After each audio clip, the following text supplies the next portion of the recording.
les amis, petite recette vite faite.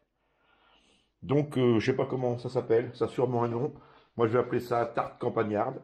Donc une pâte, tout simple. Des patates cuites dans la crème liquide. Vous mettez vos patates, coupées en rondelles si vous voulez, ou en carré, ou en ce que vous voulez. Vous les faites cuire dans de la crème liquide. Et une fois qu'elles sont quasiment cuites, là elles sont même bien cuites. Voilà. Donc vous allez remplir votre tarte. Alors, de toute façon, la crème elle va être bue par les patates, le peu qui va rester, quand ça sera passé au four. Donc, vous remplissez. On va rajouter de la noix de muscade. Très bon avec les pommes de terre. Pas en mettre trop parce que c'est toxique la noix de muscade, il faut le savoir. Voilà pour la noix de muscade. On va rajouter des 4 épices. Alors ça c'est plus pour le goût, c'est pas très fort.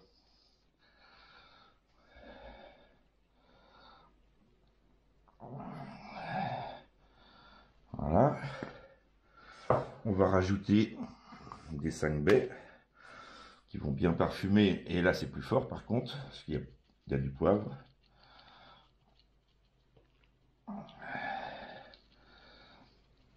On va rajouter un peu de sel.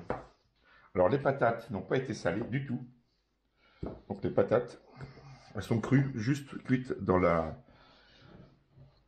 crème. Alors moi je vais lui rajouter un peu de fleur de sel. On va pas en mettre de trop parce qu'après il y a la charcuterie qui va être salée qui va arriver dessus.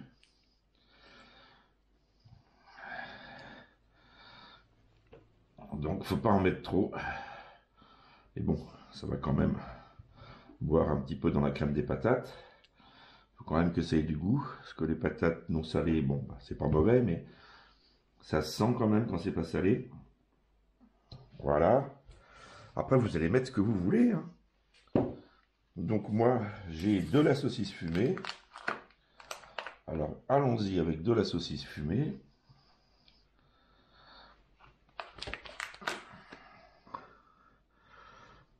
Voilà.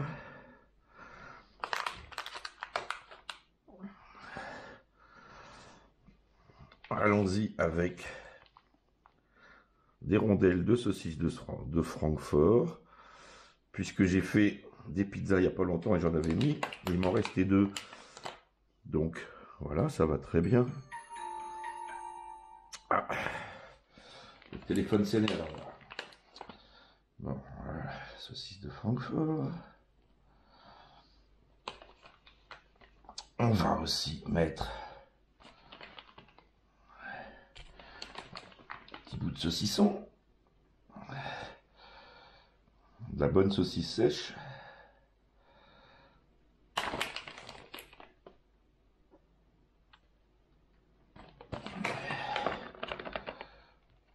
Alors c'était pas là-dedans, hein, bien sûr. Hein. C'était où il y avait les saucisses, j'ai tout mis dedans, mais... Les lardons, par contre, j'en avais plus. C'est des lardons que j'ai achetés. On va mettre des lardons. Non, je vais les mettre après, les lardons. Je vais les mettre en dernier. Oh non, je peux les mettre maintenant, remarque. Essayer de répartir un peu comme il faut. Je vais mettre le fromage d'abord et les lardons vont cuire par-dessus. Alors le fromage, vous mettez ce que vous voulez. Moi j'ai pris un fromage de campagne. Donc c'est un fromage de montagne, il y en a plusieurs. Mais vous prenez une pâte cuite généralement. Donc vous pouvez mettre toutes les pâtes cuites. Moi c'est le fromage des Pyrénées, il y en a 3 sortes différentes. Il y a de la tome noire, il y a... Enfin, je sais plus ce qu'il y a exactement. Mais enfin c'est 3 bons fromages des Pyrénées de toute façon. Voilà. Ça va fondre sur le dessus. Alors c'est du généreux moi que je fais. Hein. Vous avez vu, c'est bien rempli. Hein. Je vais pas lésiner sur les pommes de terre. Mais bon, tant qu'à en faire, moi je suis tout seul alors. Après je vais en manger une part et le reste ça sera au congèle et ça me fera de l'avance. Là ça fait un petit moment que je fais de l'avance. Tiens, je remercie, je sais plus, c'était mon petit jardin, je crois. Mon petit jardin, ouais, je crois que c'est ça. Il m'a dit, ah bah, chez moi, les pizzas, c'est, on prend la plaque du four et on remplit. Et ben, tu vois, j'ai suivi ton conseil, c'est ce que j'ai fait il y a pas longtemps.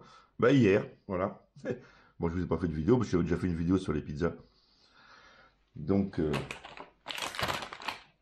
et c'est ce que j'ai fait. Et j'ai fait moitié mer, moitié terre. Je me suis régalé, j'en ai mangé à midi et le soir. Un côté de mer, un côté terre. Et le reste au congèle.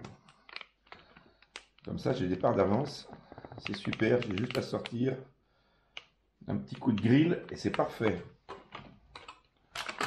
Voilà, puis ça va faire pareil. Là, voilà, puis on va finir juste avec un oignon rouge.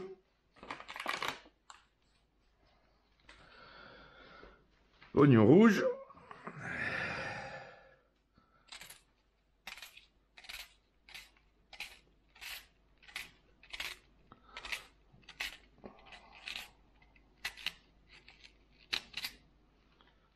Et on va finir par un petit peu d'herbe de Provence, puisque j'adore. Voilà.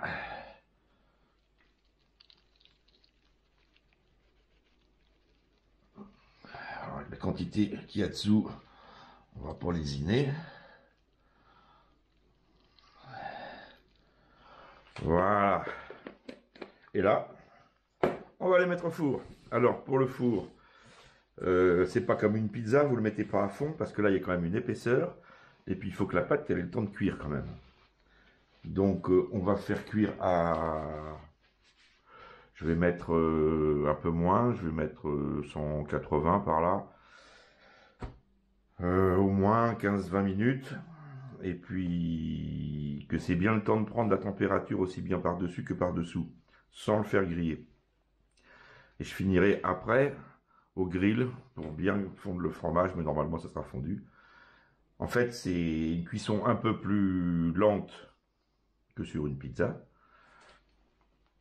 avec une température moins élevée, mais plus long en temps. Voilà, tout simplement. Parce qu'il faut quand même cuire toute l'épaisseur. Et puis qu'il y a des lardons qui sont crus. Donc les lardons, c'est du porc, il faut que ça soit cuit, bien sûr. Donc les patates dessous, ça va se retrouver presque en purée, mais ça se verra pas. Hein. Le goût ne changera pas, ça sera impeccable. Voilà. Donc, eh ben, je vous fais une petite photo sur la fin. Je vais mettre ça au four. Et voilà. Eh ben, c'est cuit. C'est parfait. Je viens de goûter juste un petit bout sur l'autre côté, là. Un délice. Très moelleux, très bon. Super.